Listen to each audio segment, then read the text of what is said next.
देखो भाई, एक चीज़ बता रहा हूँ कि यार अपने लाइफ में ना भाई रियल होना बहुत इम्पोर्टेंट है। और मैं तो ये बोलूँगा कि भाई हर एक बंदे को हेल्प करते रहो, अगर किसी को तुम हेल्प कर सकते हो तो। रीज़न है कि भाई देखो, सिंपल सी चीज़ है। अभी मैं ये तो बोल रहा हूँ कि यार हेल्प करना चाहिए, लेकिन यार ये चीज़ ध्यान में रखना कि तुम हेल्प किसको कर रहे हो। अभी यार एक दोस्त को दिया था 6,000 रुपये।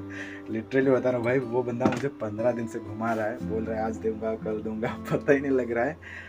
और मैं बस ये सोच रहा हूँ कि यार अगली बार एटलीस्ट किसी को पैसा देने से पहले तो यार सोच लूँगा, खासकर दोस्त में से। भाई बहुत कम ही नहीं होते हैं। अभी देखो, एक चीज़ बता रहा हूँ कि भाई मतलब अभी ये वाला वीडियो देख रहा है तो भाई मैं तुमको बताना चाहूँगा, भाई थोड़ा सा शर्म कर ले।